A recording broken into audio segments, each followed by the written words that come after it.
In the forgotten hills of Vermont, a man with nothing inherited a collapsing barn and a crippled horse no one wanted. The town called him a fool until the mayor led him into shadows where a century of theft and murder had been buried beneath respectable names. What started as an act of mercy became the reckoning Millbrook Valley could no longer avoid, and the truth would demand a price steeper than anyone imagined. Before we jump back in, tell us where you're tuning in from, and if this story touches you, make sure you're subscribed because tomorrow I've saved something extra special for you. The morning Walter Brennan learned his uncle had died came wrapped in fog so thick it swallowed the fence posts beyond his kitchen window. He stood at the sink with coffee gone cold in his cup, staring at the lawyer's letter that had arrived 3 days prior and feeling the weight of words he'd read a dozen times but still couldn't quite believe. Uncle Silas, a man he'd seen maybe twice in 30 years, had left him property. Not money, not livestock, just a barn rotting in Frost Hollow and whatever might be inside it. The letter said nothing about value or contents, only coordinates and a key taped to the bottom of the envelope. Walt turned the old brass key over in his palm, its teeth worn smooth by decades of use, and wondered what kind of inheritance came with so little explanation. His farm sat at the ragged edge of Millbrook Valley where the soil turned thin and stubborn, the kind of land that fought you for every potato and made you earn your sleep. The house sagged on its foundation like an old man leaning into wind. The roof leaked in 2 places. The barn he actually used had more gaps than boards, and his tractor coughed black smoke every time he turned the key. Walt had been a farmer his whole life because his father had been one and his grandfather before that, but the math had stopped working somewhere along the way. Seed cost more. Fuel cost more. What he grew fetched less each season. The bank sent letters in envelopes that got thicker every month, and Preston Hargrove's name sat at the bottom of each one like a threat carved in ink. He pulled on his work coat, the canvas stiff with age and patched at both elbows, and stepped into the yard where Patch waited. The cattle dog had lost his left rear leg to a combine accident 4 years back, but he'd learned to move with a loping 3-beat gait that covered ground faster than most dogs managed on 4. Patch cocked his head and whined softly as if asking where they were going so early. Walt scratched behind the dog's ears and said nothing because he wasn't sure himself. He climbed into his truck, a faded blue Ford that rattled like a drawer full of silverware, and Patch hopped into the passenger seat with the ease of long practice. The drive to Frost Hollow took 20 minutes along roads that twisted through stands of maple and birch already burning gold and crimson with October's touch. Fog clung to the low places, pooling in ditches and filling the spaces between trees until the world felt reduced to whatever lay within 10 feet of the windshield. Walt drove slowly, one hand on the wheel, the other resting on Patch's warm back. He passed the Marsh General Store where Evelyn would be setting out fresh bread and gossip in equal measure. He passed the white steeple of St. Augustine's Church where his mother used to drag him every Sunday until she died and he stopped going. He passed the Hargrove estate perched on its hill like a mansion from some other century, its windows dark and watching, its iron gates bearing the family crest that looked more like a warning than decoration. Frost Hollow earned its name. Even in summer the place stayed cool, the trees growing so dense that sunlight barely touched the ground. In autumn it turned cold enough to silver the grass with frost that didn't melt until noon. Walt had been here once as a boy, trailing behind his father who'd come to help Uncle Silas with some repair work he couldn't recall. What he remembered was the quiet. Not peaceful quiet, but the kind that pressed on your ears and made you aware of your own heartbeat. He remembered Silas as a tall man who didn't smile much and smelled like tobacco and turpentine. Someone his father spoke to in clipped sentences as if words cost money neither of them had. The road narrowed to gravel, then to dirt, then to little more than 2 ruts carved through underbrush. Walt's truck bounced over roots and stones until the path ended at a clearing ringed by pine and hemlock. The barn stood at the center like a monument to neglect. It was bigger than he'd expected, 2 stories of weathered gray wood with a gambrel roof that had caved in on one side. The doors hung crooked on rusted hinges. Windows on the upper level gaped empty, their glass long gone. Vines crawled up the walls in thick ropes, and moss covered the north face in a carpet of green so dark it looked black in the dim light. Walt killed the engine and sat listening to the tick of cooling metal and the distant call of a crow. Patch jumped out first, nose working the air, his body tense with the alertness of a dog sensing something wrong. Walt followed, boots crunching on ground covered in pine needles and acorns. The air smelled of damp wood and decay, of things left alone too long. He approached the barn slowly, key in hand, and noticed for the first time that the main doors weren't just hanging crooked but had been chained shut. The chain was new, the padlock bright against the weathered wood. Walt fit the key into the lock and it turned smoothly, the mechanism clicking open with a sound that seemed too loud in the stillness. He unwrapped the chain and let it fall, then pulled the doors wide. Darkness yawned beyond the threshold, thick and complete. Walt pulled a flashlight from his coat pocket and swept the beam across the interior. Dust floated in the column of light like particles of suspended time. The barn was mostly empty, its floor covered in old hay gone black with rot. Agricultural tools hung from nails driven into support beams, their wooden handles split and useless. A workbench stood against one wall, its surface cluttered with rusted cans and glass jars filled with nails and screws. In the back corner sat a horse stall, and in that stall stood a horse. Walt stopped breathing for a moment. The animal shouldn't have been there. The lawyer's letter had mentioned nothing about livestock, and Silas had been dead 3 months.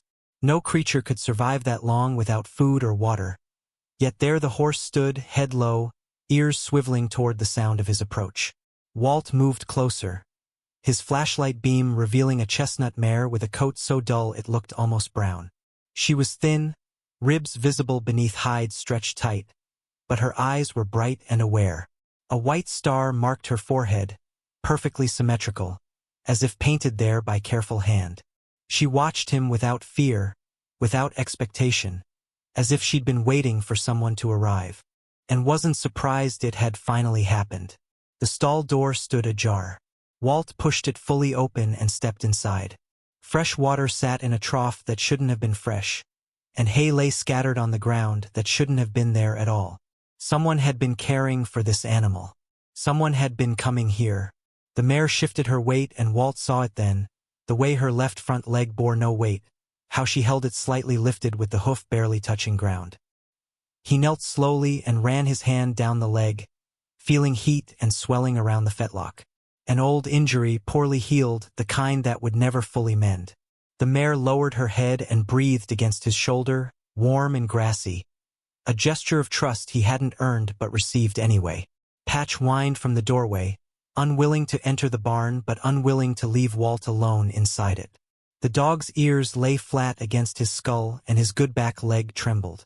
Walt straightened and looked around the stall more carefully. In the corner lay a saddle blanket folded neatly, and resting on top of it sat a leather journal held closed by a strap. He picked it up, surprised by its weight, and unbuckled the strap.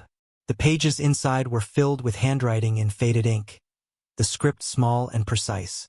He flipped to the first page and read the name written there in larger letters. Silas Brennan, 1989. Below it a single line. For whoever finds Copper, follow where she leads. Walt looked at the mare. Copper, he said aloud, testing the name.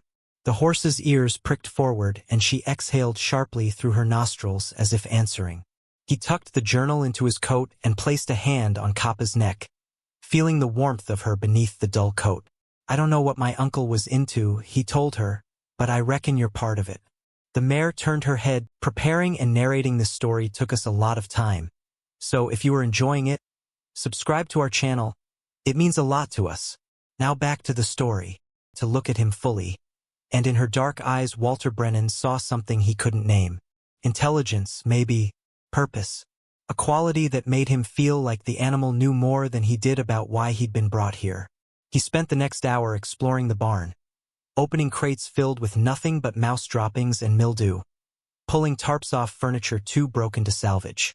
In the loft he found stacks of old newspapers from the 1890s, their pages yellow and brittle, stories about mill workers and strikes and a fire that had consumed the Whitlock textile mill and 3 souls with it. He found a tin box containing photographs of people he didn't recognize standing in front of buildings that no longer existed.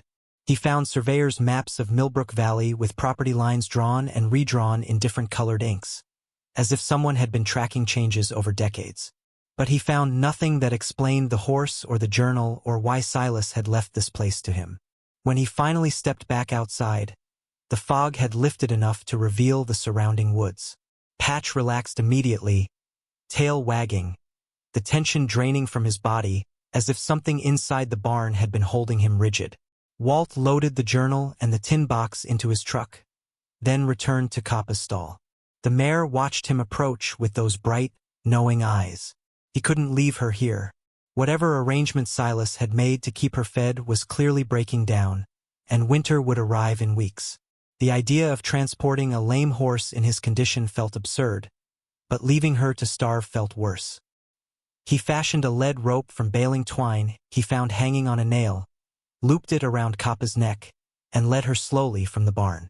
She limped heavily, each step deliberate, but she followed without resistance. The walk back to his truck took 15 minutes, Kappa setting the pace, Patch circling them both with nervous energy. Walt opened the tailgate and stared at it, then at the mare, then back at the tailgate. There was no way she could jump up with that leg, and he had no ramp. He was considering his options when Kappa surprised him by placing her good front hoof on the tailgate and hauling herself up with a strength that belied her thin frame. She scrambled into the truck bed with more determination than grace, then stood swaying slightly, head high, as if daring the world to question her. The drive home felt longer than the drive out. Walt watched Kappa in his rearview mirror, the mare standing steady despite the rough road, her gaze fixed not behind them but to the east, toward the hills that rose beyond Millbrook Valley like ancient sentinels. Patch sat in the passenger seat with his nose pressed to the window, occasionally glancing back at the horse as if trying to understand what they'd brought home. Walt's mind turned over the words he'd read in the journal. Follow where she leads. It sounded like something from a folk tale, the kind of instruction that made sense in stories but felt ridiculous in the light of day. Yet he couldn't shake the feeling that Kappa had been waiting specifically for him, that the inheritance wasn't the barn at all but whatever mystery Silas had wrapped around this lame mare. Back at his farm, Walt backed the truck close to the fence line of his small paddock. Kappa descended from the truck bed with the same awkward determination she'd used to climb in, then stood surveying her new surroundings with an air of assessment. Walt led her into the paddock where thin grass still grew in patches and filled a water trough from the hose. The mare drank deeply, her sides heaving, then turned to the hay he'd thrown over the fence. She ate slowly, methodically, as if she'd been trained to make meals last. The sun had climbed high enough to burn off the last of the fog by the time Walt settled on his porch with the journal. Patch lay at his feet, finally calm, his breathing steady. Walt opened the leather cover and began to read. The entry started in 1989, not long after Silas had apparently acquired copper from a farm auction in a town whose name Walt didn't recognize. The early pages described the mare's injury, how she'd been cast aside because a lame horse had little value, how Silas had bought her for almost nothing because he'd felt sorry for her. But the entries quickly shifted to something stranger. Silas wrote about Kappa's behavior, how she would stand at the fence staring east toward Maple Ridge, how she would paw at specific spots in her stall as if trying to dig through the floor, how she seemed agitated whenever Silas tried to move her away from certain areas. He wrote about following her one day when she'd broken free, tracking her through the woods to a ravine where old foundations poked through the leaf litter like broken teeth. He wrote about finding a stone there carved with initials he recognized, names of men who died in the mill fire over a century ago. And he wrote about the conviction that grew in him over months and years, a belief that Kappa wasn't just a horse, but some kind of living compass pointing toward truths that Millbrook Valley had spent generations trying to forget. The later entries grew darker. Silas described being followed, his mail going missing, his truck vandalized. He wrote about confronting Preston Hargrove's father, Edward, about deeds and documents that had disappeared from the county records. He wrote about threats delivered in polite words by men in expensive suits, warnings to mind his own business wrapped in language that could never be proven in court. The final entry was dated 3 months before Silas died. If you're reading this, whoever you are, then I'm gone and Kappa's still here. Trust her. She knows. The Hargrove family built their fortune on theft and murder, and the proof is buried where only she can find it. Follow where she leads, and bring light to what they've kept dark. Walt closed the journal and sat in silence, feeling the autumn sun on his face and the weight of his uncle's words settling into his bones. In the paddock, Copper had stopped eating. She stood at the eastern fence, ears forward, body tense, staring toward the hills as if she could see through distance and time to something hidden just beyond sight. Patch lifted his head and whined softly, looking from the horse to Walt and back again. The day that had started with fog and a lawyer's letter had turned into something else entirely, something Walt didn't fully understand but could no longer ignore. His uncle had left him more than a barn. He'd left him a mystery wrapped in the form of a lame mare, and whether Walt wanted it or not, he was now responsible for unraveling whatever Silas had died trying to expose.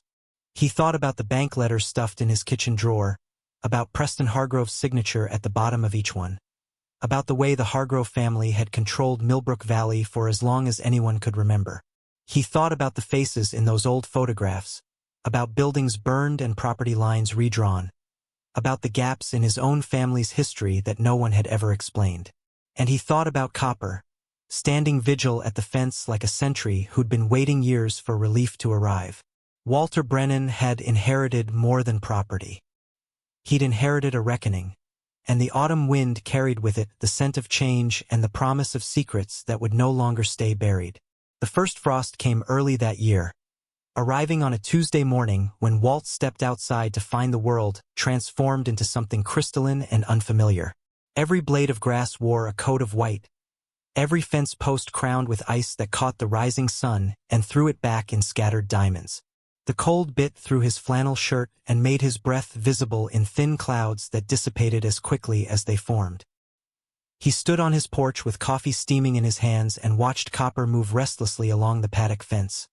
Her limp pronounced in the cold, her attention fixed eastward as it had been every morning since he'd brought her home. 3 days had passed since Walt inherited the barn and the mare, 3 days of trying to make sense of Silas's journal while work piled up around him. Fences still needed mending. The leaking roof demanded attention before snow arrived. His tractor sat silent in the equipment shed, waiting for a repair he couldn't afford. But each time he tried to focus on the practical demands of keeping his farm alive, his eyes drifted to Copper and his mind circled back to the words his uncle had written. Follow where she leads. The instruction felt both urgent and impossible. A directive from a dead man who'd left no explanation beyond the cryptic entries of someone convinced he'd uncovered something dangerous. Patch emerged from the house and pressed against Walt's leg, seeking warmth. The dog's breath came in quick puffs, his single visible eye tracking Coppa's movements with an intensity that mirrored Walt's own confusion. The mare had eaten little since arriving, picking at hay without enthusiasm, drinking water only when Walt stood nearby as if his presence provided some necessary permission. She slept standing up, her good legs locked, her injured one held slightly raised, and twice Walt had woken in the night to find her nickering softly, a sound that carried across the dark yard like a question he didn't know how to answer. He finished his coffee and descended the porch steps, his boots crunching through frost that would melt by noon but for now made everything feel brittle and temporary. Coppa's ears swiveled toward him as he approached, but she didn't turn her head. Her focus remained locked on Maple Ridge, the forested hillside that rose beyond the valley's eastern edge like a wall of pine and hemlock turning slowly toward winter's skeletal beauty.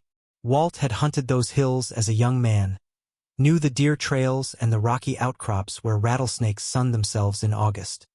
He knew the old logging roads that led nowhere and the abandoned quarry where teenagers went to drink and pretend they were braver than they were. But he'd never thought of Maple Ridge as a place that held secrets worth killing for, never imagined it contained anything more valuable than timber and silence. He leaned against the fence beside Copper, close enough to feel the heat coming off her body, and followed her gaze toward the treeline. "What are you trying to tell me?" he said quietly. The mare stamped her good front hoof once, a sharp crack against frozen ground, then turned her head to look at him directly. Her eyes were darker than he remembered, almost black in the early light, and they held an expression he'd seen before in the faces of people carrying knowledge they couldn't share. Trust without expectation, patience worn thin by waiting. She exhaled hard through her nostrils, the sound rough and urgent, then returned her attention to the hills. Walt spent the morning trying to work. He dragged himself through chores that felt increasingly pointless, mucking out the small barn he used for equipment storage, organizing tools he couldn't afford to replace, checking fence posts that needed more than checking. His mind refused to cooperate. Every task became an exercise in distraction, his hands moving while his thoughts circled back to copper and the journal and the uncomfortable truth that he was running out of time. The bank had given him until the end of November to catch up on 3 months of missed mortgage payments. Preston Hargrove himself had signed the final notice, his penmanship elegant and threatening in equal measure, the kind of handwriting that came from expensive schools and a lifetime of never hearing the word no. Around noon, Walt returned to the house and retrieved the journal from where he'd left it on the kitchen table.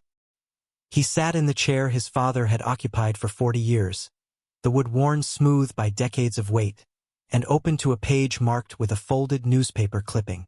The article was from the Millbrook Valley Gazette, dated October 1897, its headline declaring tragic fire consumes Whitlock Mill, 3 dead. Walt read the short piece, carefully noting the names of the victims, all workers, all men with families. The fire had started late at night when the mill should have been empty. The cause was listed as an overturned lantern, though several workers interviewed afterward claimed they'd smelled kerosene where no kerosene should have been. The mill's owner, Jonathan Whitlock, had been ruined by the loss and forced to sell to Edward Hargrove, Preston's grandfather, for a fraction of the mill's value. Silas had written in the margin beside the article, "No accident. Check property records before and after fire. Note who benefited."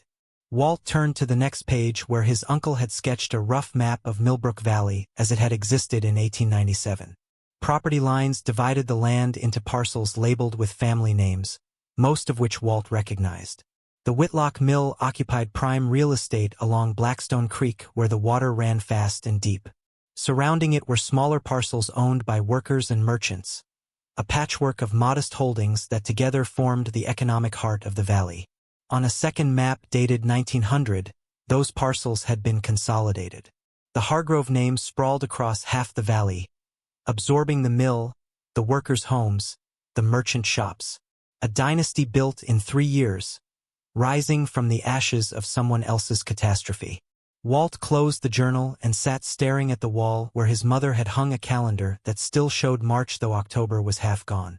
The house was too quiet, the kind of silence that amplified thought until thinking became uncomfortable. He needed to talk to someone, needed to share what he'd found before the weight of it pressed him into inaction. But who in Millbrook Valley would listen? Who would believe that the town's most prominent family, the employers of half the valley's workers, the donors to the church and the library and the school, had built their fortune on murder? The answer came to him as he stood to make lunch he wouldn't eat. Juliet Archer, the librarian. She'd helped him once years ago when he'd needed to research his property deed. Had spent an afternoon digging through dusty files without complaint and without charging him for her time. She was young, maybe 30, with dark hair she wore pulled back and eyes that noticed things other people missed. More importantly, she was an Archer, and the Archer family had its own complicated history with the Hargroves. Walt didn't know the details, only that there'd been bad blood stretching back generations, the kind of feud that people stopped talking about but never forgot. He found Juliet at the Archer Memorial Library, a small brick building on Main Street that smelled like old paper and floor polish. She was shelving books when he entered, standing on a step stool to reach the high shelves, her movements efficient and practiced.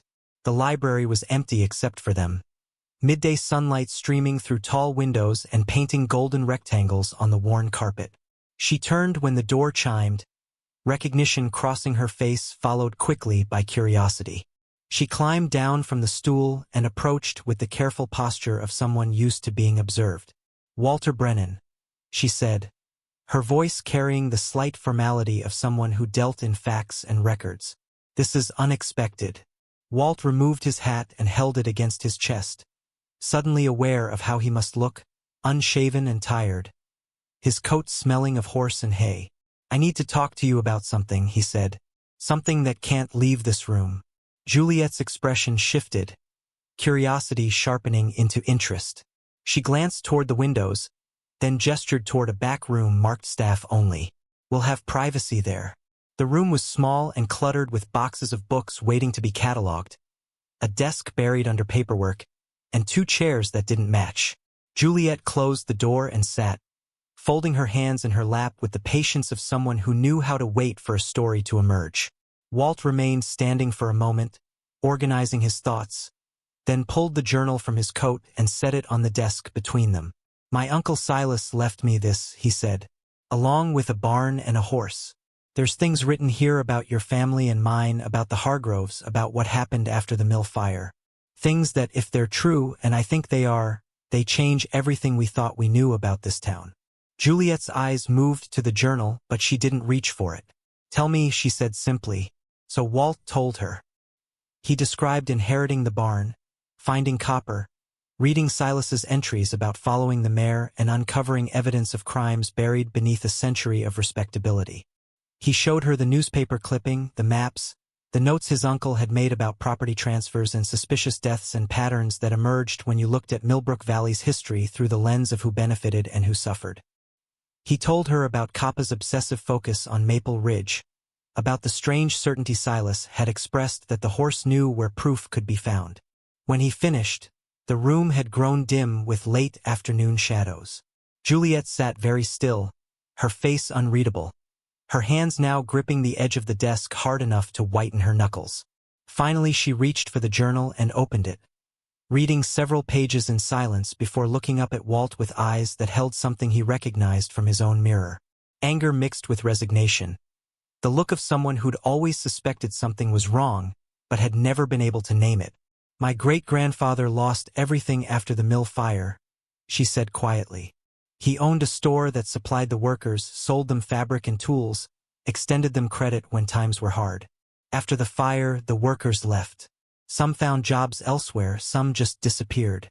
His business collapsed. The Hargroves bought the building for the debt he owed on it, then tore it down to build their bank. My grandmother used to tell stories about how it broke him, how he died believing he'd failed when really he'd been destroyed deliberately." She paused, her finger tracing the edge of the journal. "I've spent years researching the valley's history, Walt.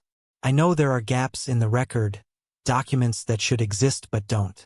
Property deeds that were never properly filed. Death certificates missing from the county archives. I've always wondered if someone was covering something up, but I had no proof, no pattern to follow. This," she tapped the journal, "this is what I've been looking for." Walt felt something loosen in his chest, a tension he hadn't realized he'd been carrying. "You believe me then," he said. Juliet closed the journal and met his eyes directly. "I believe your uncle was onto something that got him killed." The conviction in her voice startled him. "Killed," Walt repeated. "Silas died of a heart attack. That's what the death certificate says." Juliet stood and moved to a filing cabinet in the corner, pulled out a folder, and handed it to Walt. "But the doctor who signed it was Harrison Finch, who happens to be Preston Hargrove's personal physician and who has a habit of signing convenient death certificates. Your uncle was threatening the Hargrove fortune, Walt. Men have died for less." Walt opened the folder and found photocopies of death certificates spanning decades, each signed by Dr. Finch, each listing natural causes for people who'd had conflicts with the Hargrove family. A union organizer, a journalist who'd written articles questioning the family's business practices, a lawyer who'd filed suit over water rights. The pattern was unmistakable once you saw it. A trail of bodies dismissed as coincidence or bad luck. He closed the folder and handed it back, his mind reeling. "What do we do with this?" he asked. Juliet returned the folder to its drawer and locked the cabinet with a small key she wore on a chain around her neck. "We follow the horse," she said. "If Copper knows where evidence is buried, if she's been trying to lead someone there for however long, then that's where we start. We find whatever your uncle believed was hidden on Maple Ridge, and we document everything. We build a case so airtight that not even the Hargrove money can dismiss it." Her voice carried a determination that reminded Walt of his mother, the same steel beneath apparent gentleness. "But we have to be careful. If they killed Silas, they won't hesitate with us." They agreed to meet the following morning at Walt's farm. Juliet would bring her camera and recording equipment, the tools she used for historical documentation. Walt would bring Copper and whatever courage he could summon for following a lame horse into the woods based on the instructions of a dead man. As he left the library, the sun was setting behind the Hargrove estate, its windows catching fire with reflected light, the building looming over the valley like a judge presiding over proceedings only it understood. Walt climbed into his truck where Patch waited, the dog's tail thumping against the seat in greeting, and sat for a moment watching the last light fade from the sky. He thought about his father, about generations of Brennans who'd worked themselves into early graves on land that barely sustained them, who'd borrowed from Hargrove banks and paid interest that never seemed to decrease no matter how many payments they made. He thought about the quiet way poverty had claimed his family, not through dramatic collapse but through slow erosion, opportunity by opportunity, until what remained was this small failing farm and a man too tired to imagine a different future. And he thought about Copper, standing vigil in the cold, waiting for someone to finally listen to what she'd been trying to say. When he arrived home, full dark had fallen and stars crowded the sky in numbers the city never saw.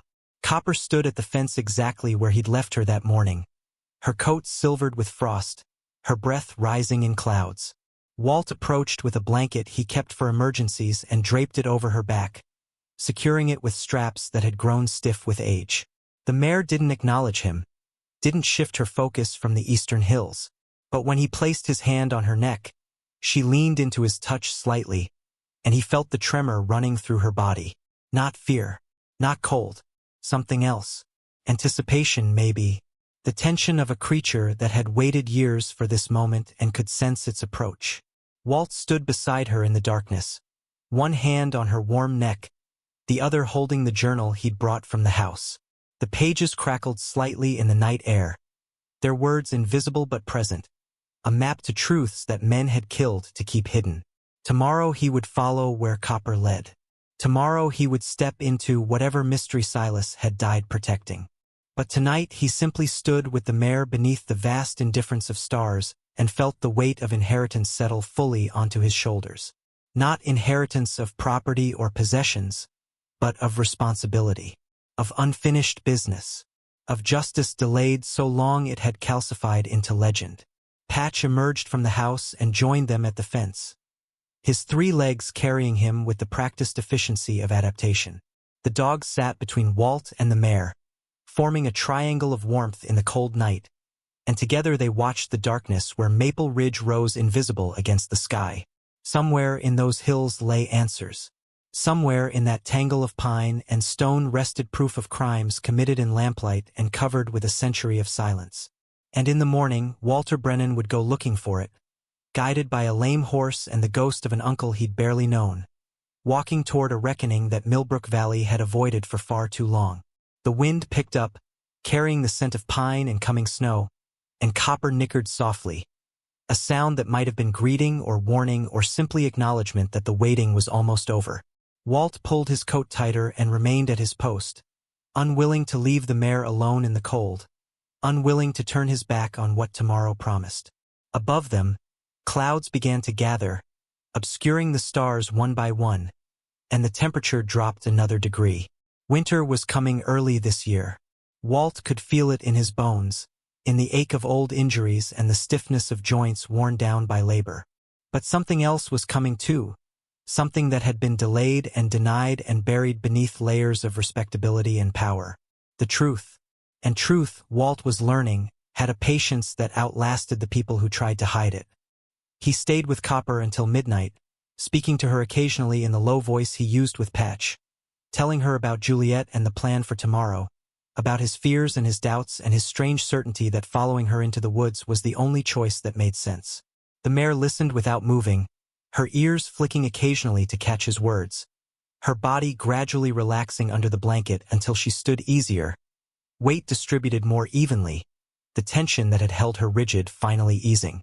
When Walt eventually returned to the house, Patch at his heels, Copper remained at the fence like a sentinel, her white star just visible in the darkness, a beacon marking the boundary between what had been and what was about to begin. Walt didn't sleep that night.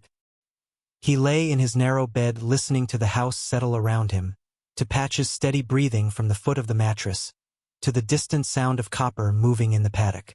He thought about all the ways tomorrow could go wrong, about the possibility that his uncle had been chasing shadows and Walt was simply extending the delusion. But he also thought about the maps and the death certificates and the pattern of consolidation that had transformed Millbrook Valley from a community of modest independent holdings into a company town where one family controlled the bank and the land and the opportunities that determined whether people stayed or left. And he thought about how sometimes the most dangerous thing a person could do was ask questions that powerful people preferred remain unasked.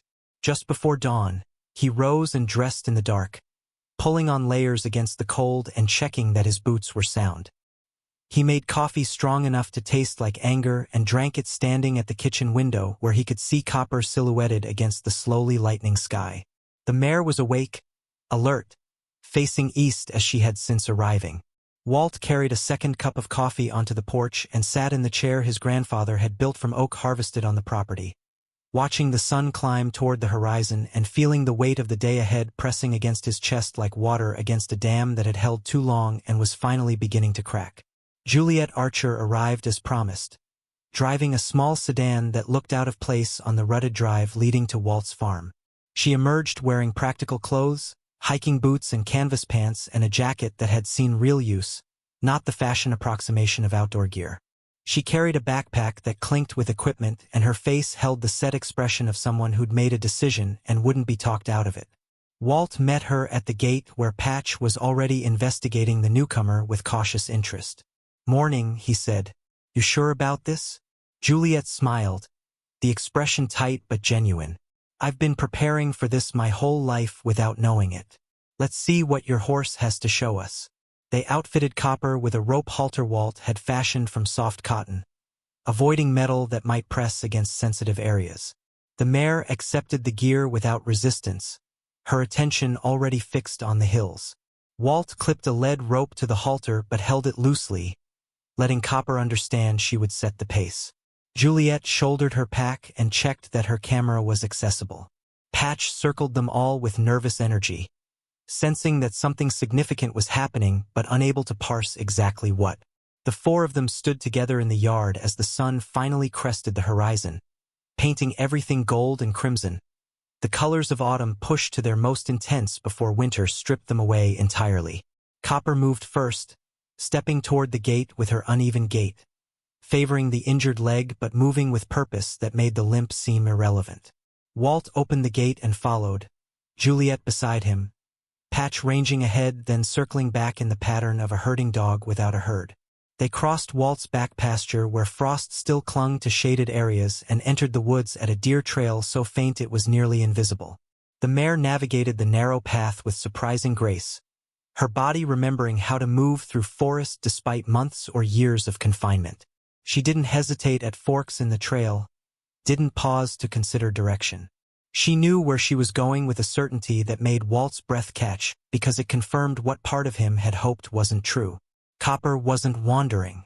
She was leading them somewhere specific, and whatever waited at the end of this journey had shaped her entire existence. The climb was steep, Maple Ridge earning its name through vertical gain that turned Walt's legs to rubber and made his lungs burn with the effort of pulling thin air into them. Juliet kept pace better than he expected, her breathing controlled, her attention divided between the trail and Coppa's movements. They didn't speak, saving their breath for the ascent, communicating through glances and gestures when the path became treacherous with loose stone or hidden roots. Patch scrambled ahead with the advantage of low center of gravity, occasionally stopping to look back as if checking that the humans were managing. An hour into the climb, Copper stopped at a small clearing where a spring bubbled from between two boulders. She drank deeply, her sides heaving, then stood with her head lowered, gathering strength for whatever came next. Walt and Juliet seized the opportunity to rest, sitting on a fallen log that provided a view back down toward the valley. From this height, Millbrook Valley spread below them like a map, the town visible as a cluster of buildings along Blackstone Creek, the Hargrove estate prominent on its hill, the patchwork of fields and forests that had sustained families for generations now looking fragile and temporary in the autumn light. Juliet pulled out her camera and took several shots, documenting their route, the view, Copper standing patient by the spring. She caught Walt's eye and said quietly, "Whatever we find up here, We need evidence that will hold up. Photographs, measurements, witnesses if possible. The Hargroves will throw everything they have at discrediting us. We need to be meticulous.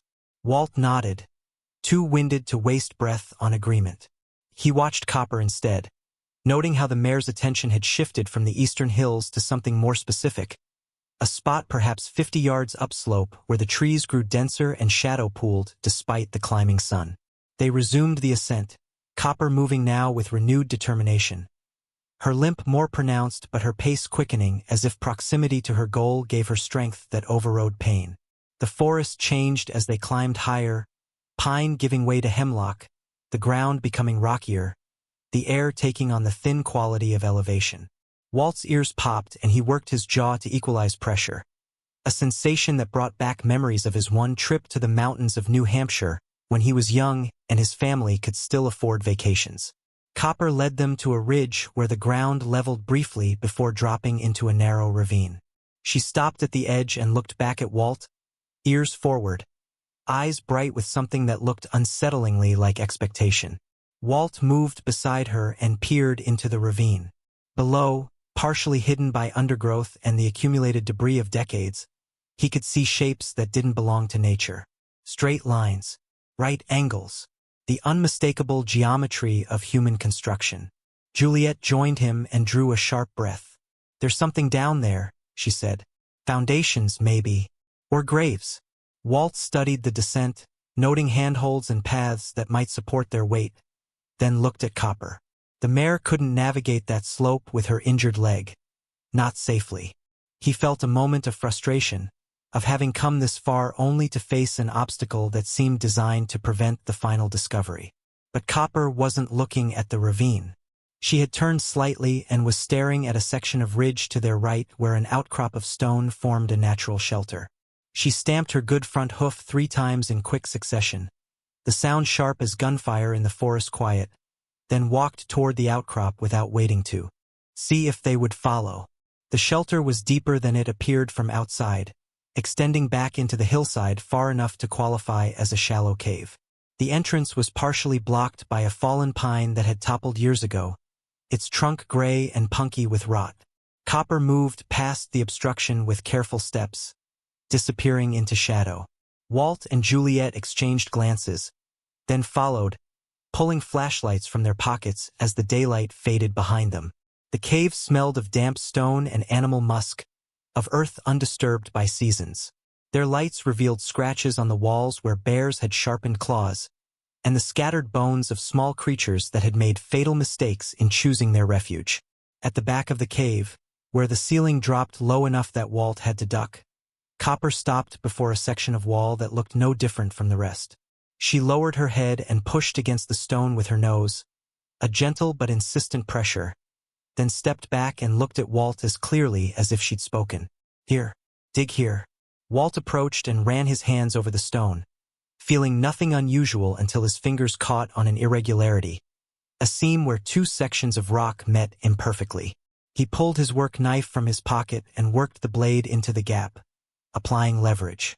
Stone grated against stone, and suddenly a section of wall swung inward on hidden hinges so corroded Walt was amazed they still functioned. Behind the false wall lay a space barely large enough to crawl into, and in that space rested a metal box identical to the one Walt had seen in photographs from Silas's journal. His heart hammered against his ribs as he reached for it, half expecting the box to vanish like something from a dream, but it was solid, real, cold under his fingers. He dragged it carefully into the larger cave and set it before Juliet's light. The box was locked, its mechanism rusted but intact. Juliet produced a small toolkit from her pack and selected a thin pick, working it into the lock with practiced patience until something inside gave way with a click that sounded like a door closing on the past. Walt lifted the lid and both of them leaned close to see what lay within. Documents. Dozens of them, wrapped in oilcloth that had protected them from decades of moisture. Walt lifted the first bundle and unwrapped it carefully, revealing property deeds written in the cramped script of 19th-century clerks. Juliet took the second bundle and found herself holding promissory notes, loans made to workers at the Whitlock Mill, debts that had been purchased by Edward Hargrove for pennies on the dollar after the fire. The third bundle contained correspondence, letters between Edward Hargrove and men whose names appeared in Silas's journal, outlining plans to sabotage the mill, to start the fire that would ruin Whitlock and create the opportunity for acquisition. They worked in silence, documenting each piece of evidence with Juliet's camera, her hands steady despite the magnitude of what they were uncovering. Here was proof of conspiracy, of arson, of murder dressed as accident. Here were the building blocks of a fortune extracted from tragedy, a dynasty founded on ashes and lies. Walt found a ledger at the bottom of the box, its pages filled with accounts that showed money flowing from the mill's destruction into Hargrove coffers, payments made to the men who'd set the fire, to the sheriff who'd called it an accident, to the judge who'd approved the property transfers. Every transaction documented in the tidy handwriting of someone who believed these records would never be found. Juliet sat back on her heels, her face pale in the flashlight beam. "This is enough," she said, her voice shaking slightly. "This is more than enough. We have them, Walt. We have the whole rotten family tree documented from root to branch." Walt wanted to feel triumph but found only exhaustion and a strange sadness. These documents represented so much suffering, so many lives ruined in service to one family's greed. The mill workers who died in the fire, the families evicted when they couldn't pay debts, the small businesses crushed when the Hargroves consolidated power. The weight of it pressed on him until he had to stand and walk to the cave entrance where Copper waited, her silhouette framed against daylight. He placed a hand on the mare's neck and felt her warmth, her solidity, her patient endurance. "You carried this secret for how long?" he asked quietly. "How many years did you try to bring someone here?" Copper turned her head and rested her muzzle against his chest, a gesture of such trust and weariness that Walt felt his throat tighten. She'd been waiting. She'd been trying. And finally, through whatever strange twist of fate or determination, she'd succeeded. The truth was no longer buried. The evidence was no longer hidden. What happened next would determine whether Silas's death and Coppa's years of vigilance meant anything at all. The descent from Maple Ridge took twice as long as the climb. Walt and Juliet moved with exaggerated care, the metal box wrapped in a tarp and secured to Walt's back with rope that cut into his shoulders despite the padding he'd fashioned from his jacket.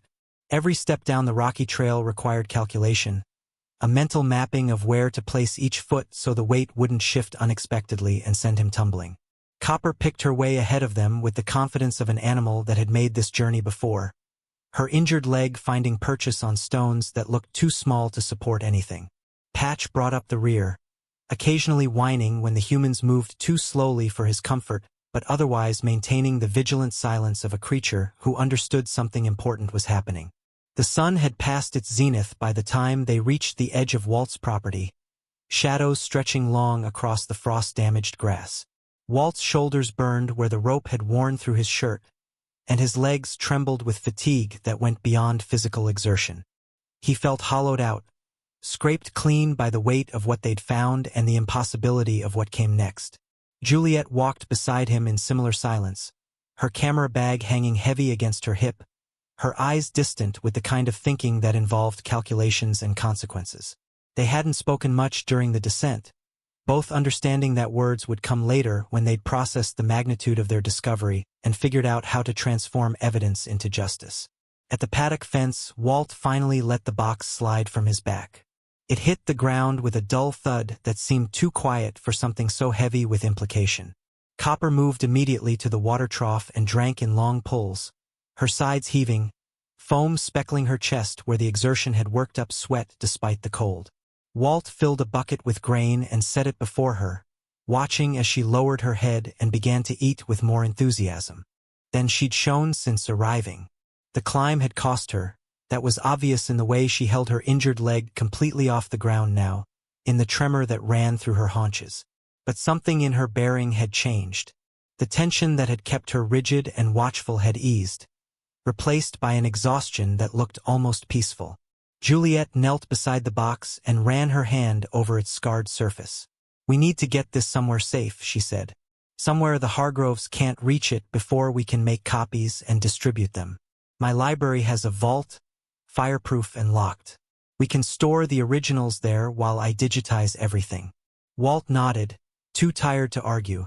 though part of him wondered if any place in Millbrook Valley was truly beyond the Hargroves' reach.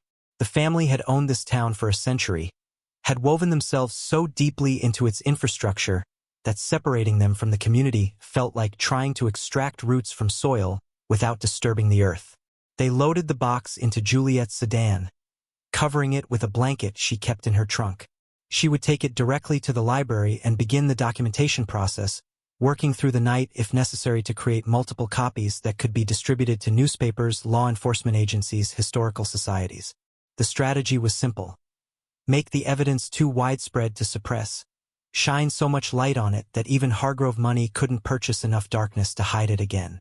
Walt watched her drive away, her taillights disappearing down the rutted lane, and felt the first real stirring of hope he'd experienced in longer than he could remember. Maybe this would work. Maybe justice delayed for a century could finally arrive. He turned his attention back to Copper, who had finished eating and was now standing with her head lowered, eyes half closed, the picture of exhaustion. Walt entered the paddock and approached slowly, giving her time to acknowledge his presence. When he placed his hand on her neck, he felt heat radiating from her body that had nothing to do with exertion. Fever. The mare was burning up, her skin hot and dry beneath his palm. He ran his hands down her injured leg and felt the swelling, worse than before, the joint enlarged to nearly twice its normal size. The climb had aggravated old damage, pushing the mare beyond what her body could sustain. Walt's chest tightened with guilt and fear. He'd asked too much of her. Copper had given him what he needed, had led him to the evidence that could bring down the Hargroves, and the cost was playing out in real time before his eyes. He needed a veterinarian, but the only one in Millbrook Valley was Dr. Carson, who'd been on the Hargrove payroll for 30 years and could be counted on to report anything unusual directly to Preston. Calling Carson would be like announcing their discovery over the town's loudspeakers.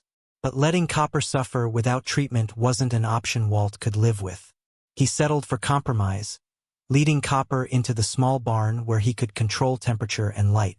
He fashioned a deep bedding of straw, hung a heat lamp to ward off the autumn chill, and filled buckets with fresh water. From his medicine cabinet he retrieved aspirin meant for livestock and mixed it into grain mash that Copper ate mechanically, her eyes dull now with pain and fever. Walt stayed with her as daylight failed, sitting on an overturned bucket and talking to her in the low, steady voice he'd used with animals his whole life. He told her about his father, about growing up poor in a valley where one family had everything and everyone else scraped by on their leavings.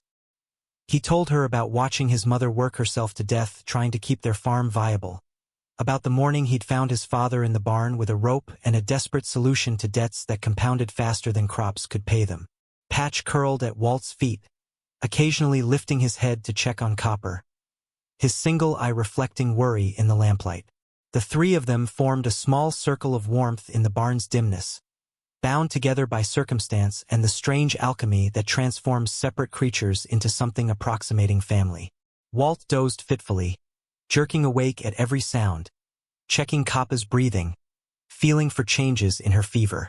Around midnight the temperature dropped hard enough to make the barn walls crack with contraction, and Walt added another blanket over Coppa's back, tucking it carefully around her hindquarters. He must have fallen into deeper sleep sometime before dawn because he woke to find pale light filtering through gaps in the barn walls and Juliet standing in the doorway with 2 cups of coffee and an expression that managed to combine exhaustion and exhilaration. "I worked through the night," she said, handing him one of the cups. Every document photographed, scanned, and uploaded to 3 separate cloud storage accounts. "I've already sent copies to the State Attorney General's office, the Vermont Historical Society, and a journalist I know at the Burlington Free Press who specializes in corruption cases. By noon today, this story will be everywhere." Walt took the coffee gratefully, the heat seeping into his cold hands. "How bad is the response going to be?" he asked. Juliet's smile was grim. "Apocalyptic.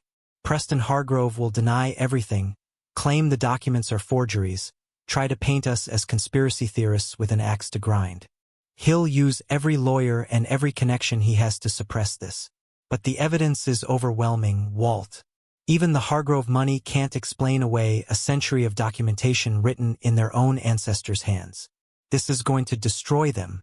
They stood together in the barn's entrance, watching the sun clear the eastern hills and paint the valley in shades of amber and rose. It should have felt victorious, this moment on the edge of revelation.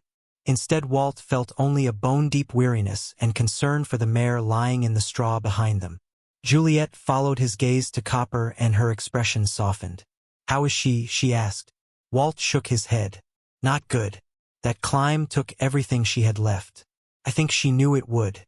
I think she spent herself getting us to that cave because it was the only thing that mattered to her." They were interrupted by the sound of vehicles approaching, multiple engines growing louder as they turned up Walt's lane. He stepped outside and counted 3 trucks, all of them bearing the Hargrove Ranch logo on their doors. The trucks stopped in a semicircle around the yard, effectively blocking the lane, and men emerged from each vehicle with the coordinated precision of people following a plan. Walt recognized several of them, ranch hands who'd been at school with him, men who'd worked for the Hargroves their whole lives and owed everything to that employment. They weren't holding weapons, but their body language communicated threat clearly enough. The last truck disgorged Preston Hargrove himself, dressed in the casual expensive clothes of someone who'd never done a day of manual labor, his silver hair perfect despite the early hour. He surveyed Walt's property with the expression of someone examining something distasteful, then focused on Walt with eyes that held all the warmth of January ice. "Mr. Brennan," he said, his voice carrying the cultured tones of someone who'd attended boarding schools and Ivy League universities. "I understand you've been making accusations about my family, spreading lies based on documents you claim to have found. I'm here to collect those documents and put an end to this absurd conspiracy theory before it damages innocent people." Walt felt Patch press against his leg, the dog's body vibrating with a growl so low it was more felt than heard. He placed a calming hand on Patch's head and met Preston's gaze steadily. "The documents aren't lies and they're not here. They've been copied and distributed. By now they're in the hands of law enforcement and journalists. Whatever you came to do, you're too late." Preston's jaw tightened, the only sign that Walt's words had landed. Behind him, the ranch hands shifted uncomfortably, several of them exchanging glances that suggested they hadn't signed up for whatever their employer had planned. Preston took a step forward, his hands tucked casually in his pockets, but Walt could see the tension in his shoulders. "You don't understand what you're doing," Preston said, dropping the pretense of civility. "My family built this valley. We provide employment for half the people here. You tear us down and you destroy the entire community. Those jobs disappear. That bank closes. Every mortgage, every business loan, every line of credit that keeps people afloat vanishes. You think you're exposing corruption, but what you're really doing is burning down the only economy this valley has." It was a good argument, Walt had to admit, the kind that would resonate with people who depended on Hargrove paychecks, who'd watched their children grow up in houses financed by Hargrove loans. The kind of argument that prioritized stability over justice and asked people to accept cruelty if the alternative was chaos. But Walt had spent too many nights reading Silas's journal, had touched too many documents stained with the suffering of people who'd been crushed by the machine Preston's family had built. He shook his head slowly. "Your family built their fortune on murder and theft. Maybe it's time Millbrook Valley learned to stand without that foundation." Preston's mask of civility cracked completely, his face flushed with anger and something that might have been fear. "You're making a mistake that will cost you everything," he said, his voice dropping to something barely above a whisper. "I can make one phone call and the bank accelerates your mortgage. You'll lose this farm by the end of the month. I can make sure no one in this valley will hire you or sell to you or speak to you. You'll be a ghost in your own hometown. Walk away from this now and I'll forget it happened. Keep pushing and I'll bury you so deep you'll wish you'd never heard your uncle's name." The threat hung in the air between them, as real and substantial as the frost on the ground. Walt felt the weight of it, the knowledge that Preston Hargrove had the power to make good on every word. But he also felt Kappa's heat radiating from the barn behind him, remembered the determination in her eyes as she'd led them up Maple Ridge, thought about Silas dying alone with secrets that had eaten at him for years. Some things mattered more than survival. Some battles had to be fought even when you knew the cost would be everything. "Do what you need to do," Walt said quietly. "I'm not backing down." Preston stared at him for a long moment, calculations running behind his eyes, weighing options and consequences. Finally, he turned to his men and jerked his head toward the trucks. "We're leaving. But this isn't over. Not even close." The ranch hands climbed back into their vehicles with visible relief, and within moments the convoy was reversing down the lane, leaving deep ruts in ground softened by frost melt. Juliet emerged from the barn where she'd been recording everything on her phone. "Got all of it," she said, her voice tight with adrenaline. "His threats, his admission that he can manipulate the bank and control the town. This is more evidence, Walt. He's digging his own grave." Walt nodded but couldn't shake the cold certainty that Preston's threats were real and immediate. The Hargroves didn't make empty promises. If Preston said he could take the farm, he could take the farm. If he said he could turn the town against Walt, that would happen too. The battle had been joined, and it would be fought with every weapon both sides possessed. The morning progressed with agonizing slowness. Walt checked on Copper constantly, noting with growing alarm that her fever hadn't broken and her breathing had taken on a labored quality that spoke of systems beginning to fail. He tried calling veterinarians in surrounding towns but found himself blocked at every turn. Either they were too busy to take new clients or they'd mysteriously heard about the Hargrove situation and wanted no part of it. The invisible hand of Preston's influence was already at work, closing doors and cutting off resources. Walt's isolation was being constructed in real time, brick by brick, and there was nothing he could do to stop it.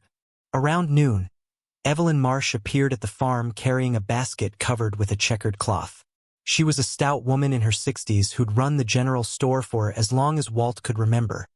Someone who knew everyone's business and kept most of it to herself. She set the basket on Walt's porch and fixed him with a look that was part sympathy and part exasperation. "Heard you've gone and kicked a hornet's nest," she said without preamble. "Whole town's talking about nothing else. Hargrove's been on the phone all morning calling in favors and making threats. You got people scared, Walt. Scared of losing their jobs. Scared of what happens if the bank goes under. But you also got people thinking. People remembering stories their grandparents told about how the Hargroves got their start." She pulled back the cloth to reveal fresh bread, cheese, and a jar of soup still warm from her stove. "You're going to need supplies," she continued. "Preston's already called the distributors, told them not to sell to you. He's poisoning the well, making sure you can't get what you need. But he can't control everybody, not yet. There's folks in this valley who remember when their families had something before the Hargroves took it. You keep fighting and some of us will keep you fed." Walt felt his throat tighten with emotion he hadn't expected. He'd lived alone so long, kept himself apart so completely, that he'd forgotten what community support felt like. "Thank you," he managed. Evelyn waved off his gratitude. "Don't thank me yet. This is going to get ugly. Before it gets better. You need to be ready for that." She glanced toward the barn where Kappa's outline was visible through the open door. "That the horse everyone's talking about? The one that led you to the evidence?" Walt nodded. "She's sick. The climb took too much out of her and I can't get a vet to come out." Evelyn studied Copper for a long moment, her expression thoughtful. "My brother-in-law retired from veterinary practice 5 years ago. Lives up in Stowe now, far enough from Millbrook that Hargrove influence doesn't reach. I'll give him a call, see if he's willing to make a house call. Can't promise anything, but it's worth a try." She squeezed Walt's shoulder once, a gesture of solidarity that spoke volumes, then climbed back into her car and drove away. True to her word, Dr. Marcus Chan arrived 3 hours later driving a truck that had seen better decades and carrying a medical bag held together with duct tape and determination. He was a small man with white hair and hands that showed the tremor of age but moved with the certainty of a lifetime's experience. He examined Copper without speaking, his fingers probing the swollen leg, his ear pressed to her side to listen to heart and lungs. When he finally straightened, his expression was grave. "The infection's deep," he said. "Bone deep, maybe deeper. The climb stressed her system past its breaking point. I can give her antibiotics, anti-inflammatories, try to bring the fever down. But I'll be honest with you, Mr. Brennan. She's old. She's been through trauma. And her body's been compensating for that bad leg for years. Even with treatment, the prognosis isn't good. Walt felt the words like a physical blow. How long, he asked. Dr. Chun shook his head. Days, maybe a week if the antibiotics work. I'm sorry. Sometimes the body just reaches its limit. He administered the medication, showing Walt how to continue treatment, then packed his bag and refused payment. This one's on the house, he said. Evelyn told me what you're trying to do, about the evidence you found.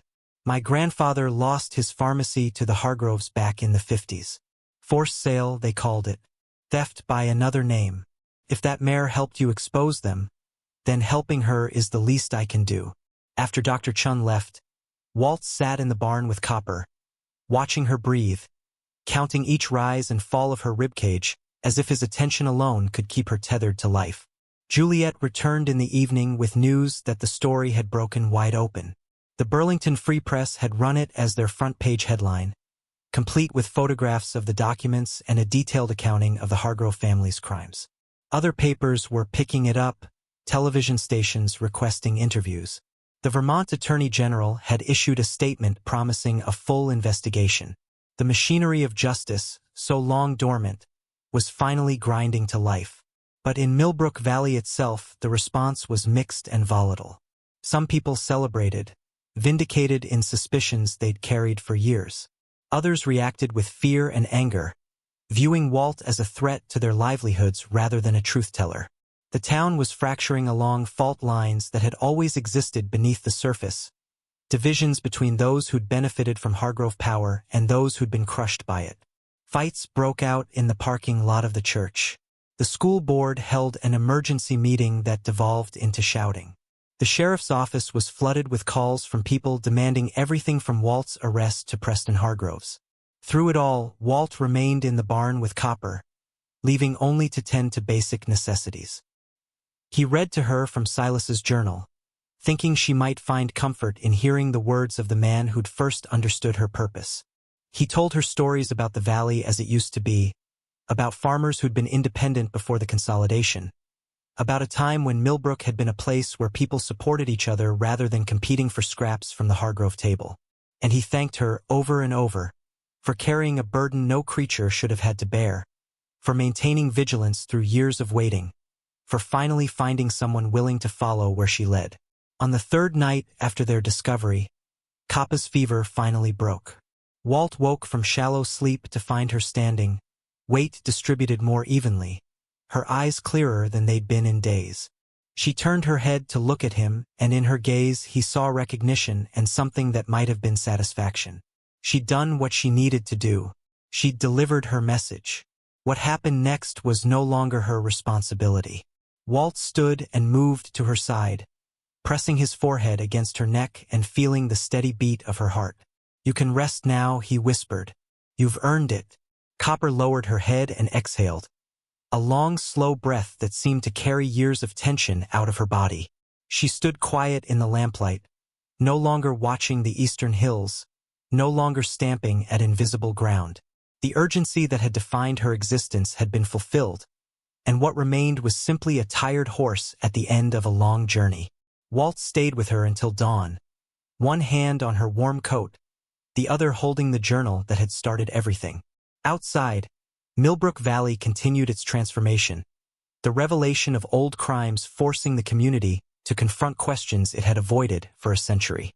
But in the barn, time moved differently, measured not in headlines and accusations but in heartbeats and breaths, in the simple presence of two beings who'd found each other at exactly the right moment and changed everything because of it. The fourth morning after Coppa's fever broke, Walt woke to find the barn empty and the paddock gate standing open. His heart seized with immediate panic, hands fumbling with boots as he rushed outside into pre-dawn cold that turned his breath to vapor. The ground was hard with overnight frost and showed no clear tracks, but Patch was already moving with purpose toward the eastern property line, his three-legged gait carrying him faster than Walt could match. He followed the dog through the back pasture where dead grass crunched under his boots, past the collapsed stone wall that marked the original boundary of Brennan land, into the narrow strip of woods that separated his property from what had once been common grazing area before the Hargroves claimed it. He found Copper standing at the edge of Blackstone Creek where the water ran shallow over smooth stones, her reflection rippling in the current. She wasn't grazing or drinking, just standing with her head high and her attention fixed downstream toward where the creek curved past the old mill ruins. The white star on her forehead caught the weak morning light and seemed to glow with its own luminescence. Walt approached slowly, relief flooding through him that she hadn't collapsed somewhere he couldn't find her, that she was upright and apparently calm. When he reached her side and placed a hand on her neck, Copper turned to look at him with eyes that held a clarity he hadn't seen before, as if some fog had lifted and she was fully present in a way she hadn't been capable of until now. The mare shifted her weight and took a step downstream, then looked back at Walt expectantly.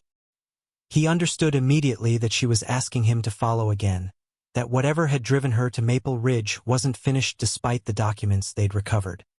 His exhaustion argued against it, suggested that they'd done enough and she needed rest more than another expedition. But something in Kappa's bearing overrode his practical objections. This wasn't the desperate urgency of before. This was something else, something that felt more like completion than discovery. He clipped a lead rope to her halter and let her set the pace, Patch falling in beside them as they moved along the creek bank. The walk was slow, accommodating Kappa's limp, which had improved with Dr. Chen's treatment but would never fully heal.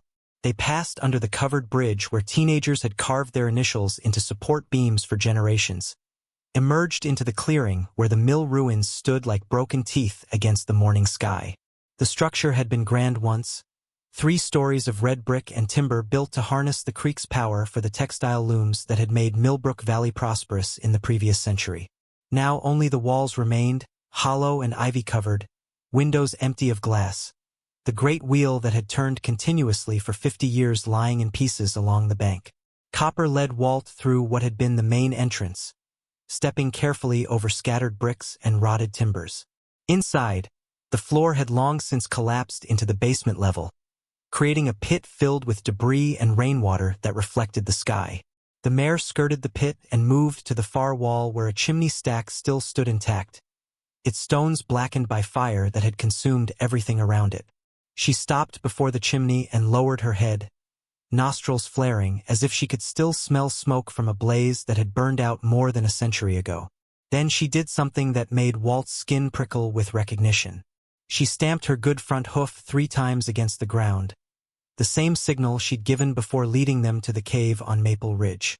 Walt knelt and began clearing debris from around the chimney base. The ground was softer here, protected from weather by the partial roof that still clung to the walls.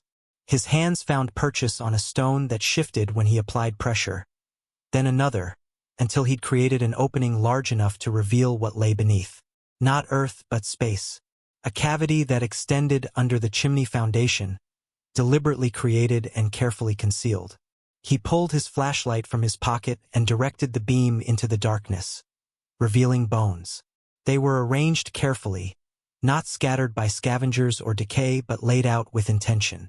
3 skeletons, their positions suggesting they'd been placed here after death rather than dying in situ. Walt's breath caught as understanding crashed over him. These were the mill workers who'd supposedly died in the fire, the men whose deaths had been ruled accidental and whose bodies had been buried in the town cemetery with full honors. Except they hadn't died in the fire at all. They died before it, murdered to ensure they couldn't stop the arson or testify afterward. And their real remains had been hidden here while other bodies, probably purchased from medical schools or grave robbers, had been given Christian burial under false names. Walt sat back on his heels, mind racing through implications. The documents from Maple Ridge had proved conspiracy and theft, but this was evidence of premeditated murder. This transformed the case from historical corruption into something that demanded criminal prosecution regardless of how much time had passed. He pulled his phone from his pocket and called Juliet, explaining in terse sentences what Copper had led him to find. She arrived within 20 minutes, bringing her camera and the state investigator who'd been assigned to the Hargrove case, a stern woman named Detective Patricia Walsh who'd made a career of prosecuting cold cases and showed no inclination to be impressed by family names or old money. Walsh documented everything with meticulous care, photographing the cavity from multiple angles, taking measurements, marking evidence locations with numbered flags. She called in the state medical examiner and a forensic anthropology team from the university, transforming the mill ruins into a crime scene that drew spectators from across the valley. By noon, word had spread through Millbrook Valley like wildfire, and people gathered at the police barriers to watch as remains were carefully excavated and transported to the examiner's van. The mood was somber, reverent, as if the town itself had finally been forced to confront the violence buried in its foundation. Preston Hargrove arrived with his lawyers, a phalanx of expensive suits and briefcases, who immediately began making noises about property rights and chain of evidence and statutes of limitation. But Walsh shut them down with the flat authority of someone who'd faced better-funded opposition than this. "Murder has no statute of limitations in Vermont," she said. "And these remains tell a story your ancestors tried very hard to hide. We'll let forensics and DNA analysis do the talking from here." Preston's face had gone pale, the confident arrogance replaced by something approaching genuine fear. His grandfather's carefully constructed lies were being dismantled bone by bone, and all the money in the world couldn't prevent the truth from emerging into daylight. The investigation expanded rapidly over the following days. Walsh obtained warrants to search Hargrove properties, seizing additional documents from the estate and the bank's archives. She interviewed descendants of the mill workers, collecting DNA samples to compare against the remains. The story drew national attention, journalists arriving from Boston and New York to cover what one called the unraveling of a century-old murder conspiracy. Millbrook Valley found itself thrust into an uncomfortable spotlight, its dark history dissected in newspapers and television programs that portrayed the town as either complicit in or willfully blind to the crimes that had shaped its development. The community's response was complex and often contradictory. Some embraced the exposure, organizing vigils for the murdered workers and demanding accountability from institutions that had enabled Hargrove power. Others resented the attention, arguing that dredging up old crimes served no purpose except to destroy what prosperity the valley had managed to maintain. Families fractured over the question of whether justice delayed was still justice or merely revenge dressed in legal language. The church held special services that turned into shouting matches. The school board debated whether to remove the Hargrove name from the library wing their donations had built. Every aspect of town life became a referendum on the past and its relationship to the present. Through it all, Walt maintained his vigil with Copper. The mare had grown weaker after leading him to the mill, as if expending her final reserves of strength on that last revelation. Dr. Chun visited daily, adjusting medications and offering what comfort he could, but they both knew they were managing decline rather than pursuing recovery. Copper spent most of her time lying down now, something horses only did when too exhausted to remain standing. Her breathing was labored, her appetite minimal. Yet her eyes remained bright and aware, tracking Walt's movements around the barn, occasionally pricking her ears forward when Patch barked or Juliet arrived with updates.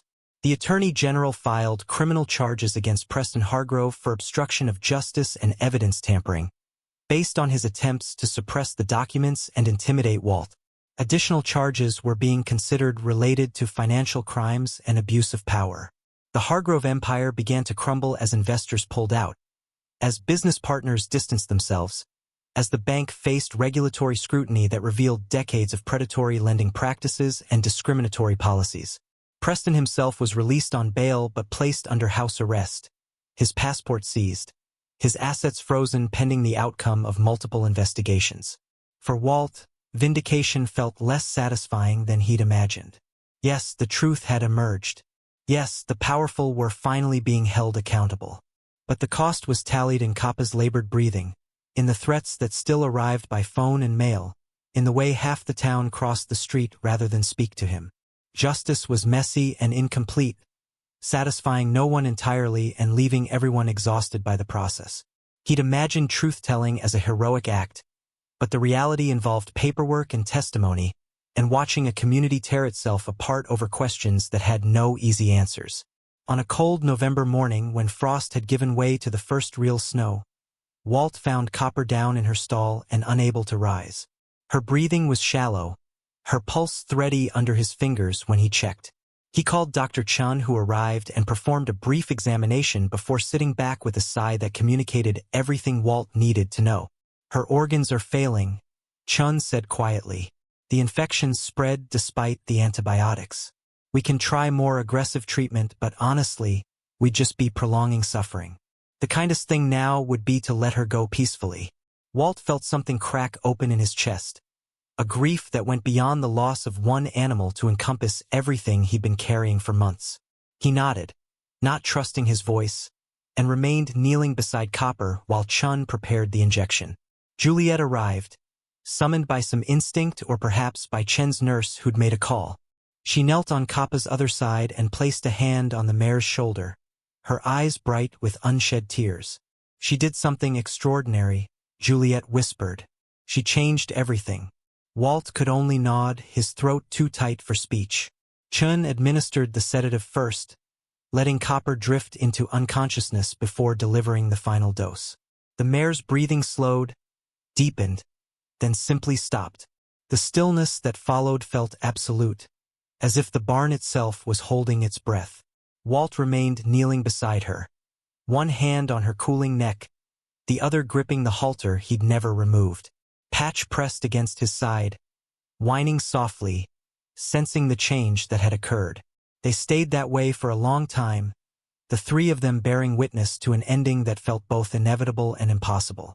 The burial took place 2 days later on a hilltop at the eastern edge of Walt's property, the highest point of land he owned, with a clear view toward Maple Ridge. It had snowed again overnight, laying a clean white blanket over the world that made everything look temporary and fragile. Walt had called in a favor from someone with excavating equipment, creating a grave deep enough and properly sized. They'd wrapped Copper in canvas, dignified and simple, before lowering her into the earth. The crowd that gathered surprised Walt. He'd expected perhaps a dozen people, those who'd actively supported his investigation or who'd known Silas. Instead, nearly 100 Valley residents climbed the hill that morning, their boots crunching through snow, their breath visible in clouds. They came from both sides of the divide that had split Millbrook Valley, people who'd supported the Hargroves and people who'd suffered under them, united temporarily by the acknowledgement that something significant had ended and deserved to be marked. Evelyn Marsh read a passage from a book about working animals and their contribution to human endeavors. The retired minister who'd known Silas spoke about the biblical concept of testimony, about truth-telling as a sacred act regardless of personal cost. Several people shared stories about their own connections to the case, grandparents who'd lost property or parents who'd carried suspicions they'd never been able to prove. Juliet read from Silas's journal, the final entry that had instructed whoever found it to follow where Copper led. When she finished, her voice was steady but her eyes were wet. Walt hadn't prepared anything to say, hadn't trusted himself to find words adequate to what Copper represented. But standing beside the grave with snow beginning to fall again, he found himself speaking anyway. She was just a horse, he said, his voice rough. Born the same as any other, lame through accident or abuse, written off by people who only saw what she couldn't do. But she carried something that mattered more than wholeness. She carried truth, and she held onto it through years of waiting until someone finally paid attention. We built a monument in this valley to the Hargrove name, put it on buildings and streets, taught children to respect it. Maybe it's time we built a different kind of monument. One that remembers the people who suffered, who resisted, who wouldn't let lies become history just because enough time passed. The crowd was silent when he finished, the only sound the wind moving through bare trees and the soft patter of snow accumulating on shoulders and hats. Then someone began to clap, slowly at first, then joined by others until applause echoed across the hilltop. It wasn't celebration exactly, more like acknowledgement of something that needed to be said and heard. People stayed long after the grave was filled, standing in small clusters talking quietly, as if reluctant to leave this space where something honest had occurred. In the weeks that followed, Millbrook Valley began the slow work of rebuilding itself without the Hargrove foundation it had depended on for generations. The bank was sold to a regional credit union that implemented fair lending practices and hired local people for positions previously reserved for Hargrove appointees. The estate itself was seized by the state and converted into a museum dedicated to labor history and social justice, its elegant rooms now displaying exhibits about the mill workers and the families displaced by consolidation. Preston Hargrove was convicted on multiple charges and sentenced to 15 years. His appeals exhausted by prosecutors who'd built an overwhelming case. The 3 murdered mill workers were exhumed from their false graves and reburied with proper headstones bearing their real names. Their descendants, tracked down across the country, came to Millbrook Valley for memorial services that drew crowds larger than any the town had seen. Recognition and apology came too late to undo harm, but they came nonetheless, offered with the understanding that acknowledgement was the beginning of healing rather than its completion. Walt's farm avoided foreclosure when the credit union reviewed his loan and restructured it under terms that were actually sustainable. He still worked dawn to dark, still struggled with equipment that broke down and weather that didn't cooperate, but the existential dread of losing everything had lifted. He wasn't prosperous, but he was stable, a distinction that meant everything to someone who'd lived too long without it. People nodded to him again when he came to town, some with respect, others with wariness, all with the recognition that he'd fundamentally altered the community's trajectory. Juliet published a comprehensive history of the case, a book that became required reading in Vermont schools and sparked conversations about historical injustice across the region. She dedicated it to Silas Brennan and Copper, the man and the mare who'd refused to let the past stay buried. The book's success brought her job offers from universities and research institutions, but she turned them all down, choosing to remain in Millbrook Valley where she felt the work of remembering and reconciliation was most needed.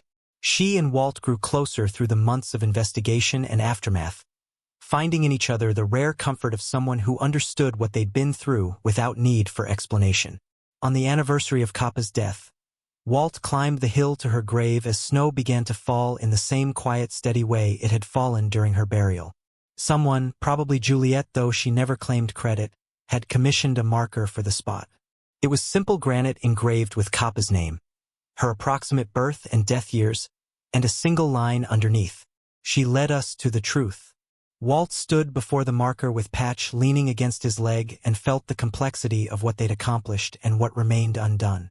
Justice was never as clean as people wanted it to be, never as complete. But it was better than silence, better than letting crimes compound across generations until no one remembered they'd occurred. He thought about Silas often, about the burden his uncle had carried alone for so many years, trying to expose corruption in a town too invested in its own lies to listen. Walt hoped that wherever Silas was, he knew that his work had finally borne fruit, that the journal he'd kept and the horse he'd protected had accomplished what he couldn't do in life. The weight of inheritance had turned out to be precisely that, a transfer of responsibility from one generation to the next, the obligation to finish what those before you had started. The snow accumulated on Coppa's marker as Walt stood watch, each flake adding to the layer that would cover the ground until spring. Below, Millbrook Valley spread out in shades of white and gray, smoke rising from chimneys, lights beginning to glow as evening approached. It looked peaceful from this distance, almost innocent, the way places always did when you couldn't see the details that complicated their stories. But Walt knew the truth now, had helped drag it into light where it could no longer be ignored. The valley would never be innocent again, but maybe it could be honest. Maybe honesty was more valuable than innocence anyway.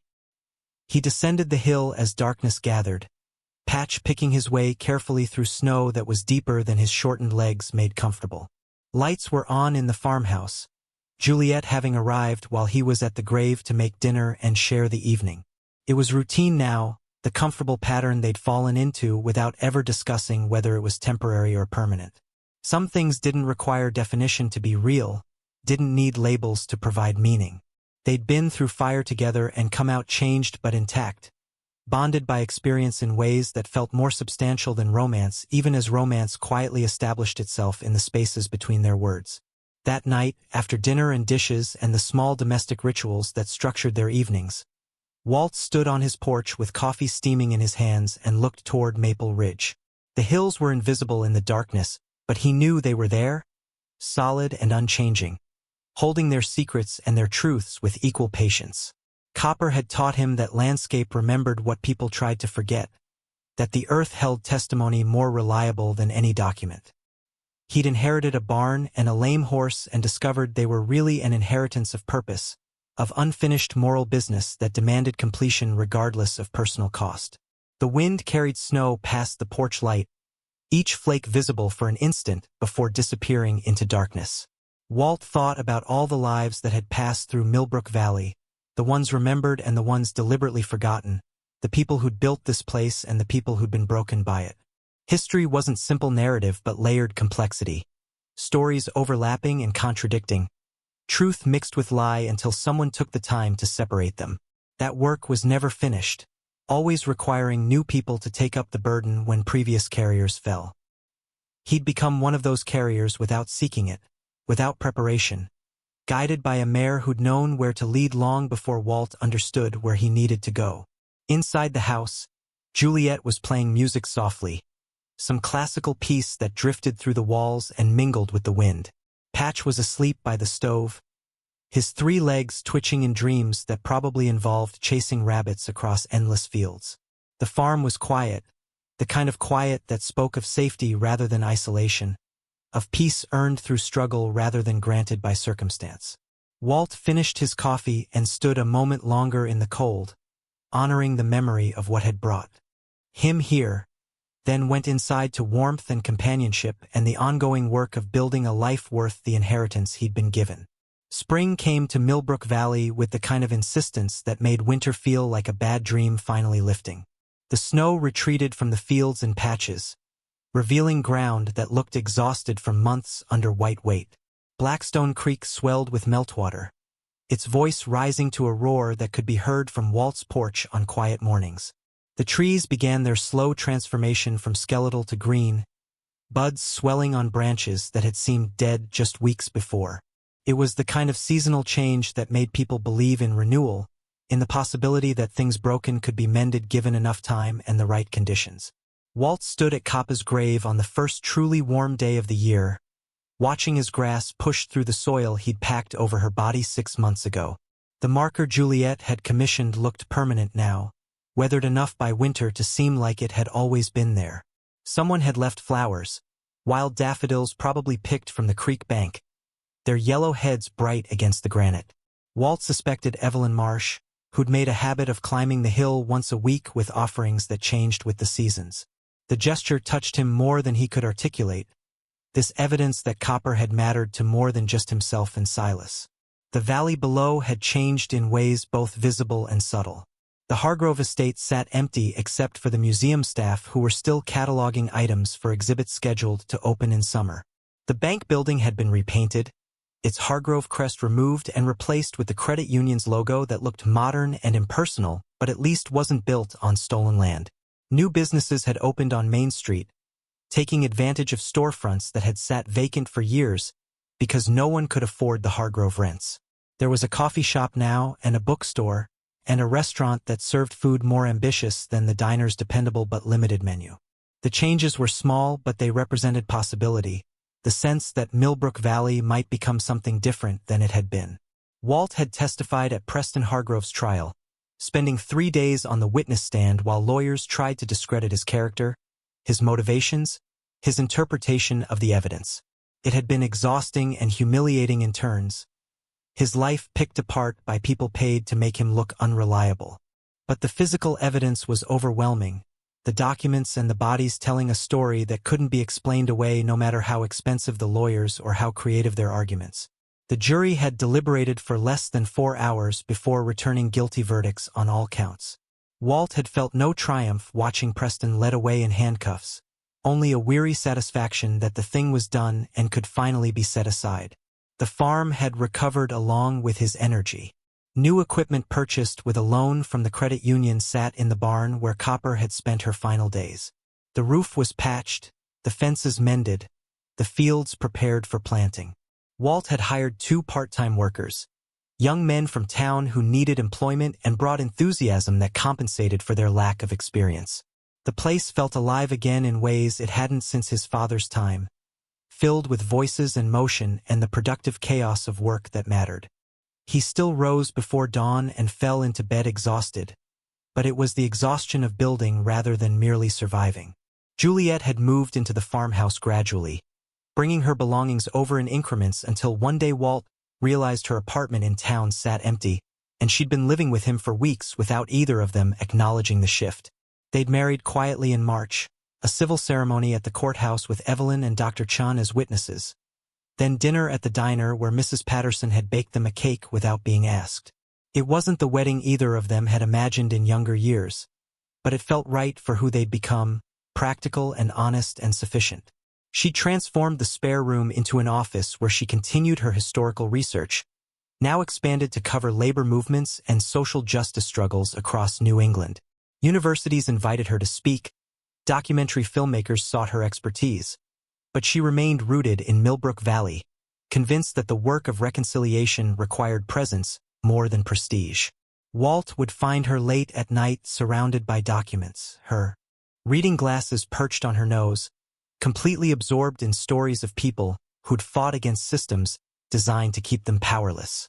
He understood that obsession, recognized it as similar to what had driven Silas and ultimately what had motivated Kappa's strange persistence. The town had erected a memorial in the cemetery where the 3 mill workers were reburied, a stone monument listing their names and the circumstances of their deaths. The dedication ceremony had drawn crowds that included descendants who'd traveled from across the country, journalists who'd covered the story, and valley residents who came to bear witness. The governor had attended, offering a formal apology on behalf of the state for its failure to investigate the original crimes. It was political theater in some ways, a gesture that cost nothing and changed little. But it was also acknowledgement, public and permanent, that certain lives mattered enough to be remembered and certain crimes couldn't be forgotten just because they were inconvenient to confront. Walt placed his hand on Kappa's marker, feeling the sun-warmed granite under his palm. He'd brought carrots, an absurd offering for someone dead, but ritual didn't require logic to provide comfort. He laid them at the base of the stone where small animals would find and eat them, returning copper to the ecosystem in the incremental way that all flesh eventually rejoined the earth. Patch had died the previous month, peacefully in his sleep, and Walt had buried him beside Copper on this hill, where both creatures could look east toward the ridge that had held so many secrets. The graves made a small cemetery now, a place of pilgrimage for him and for others who'd been changed by what the mayor had revealed. As he turned to descend the hill, movement caught his eye. A deer stood at the forest edge, watching him with the alert stillness that wild things used when calculating threat. It was a doe, her coat still showing winter's dullness, but her belly heavy with the fawn she'd carry into summer. They regarded each other across the distance, 2 creatures occupying the same landscape for different reasons. Then the doe turned and bounded into the trees, white tail flashing like a flag of truce or perhaps just acknowledgement that some spaces belonged to everyone and conflict only arose when someone tried to claim otherwise. Walt made his way home as afternoon stretched toward evening, the sun still high enough to paint everything in shades of gold.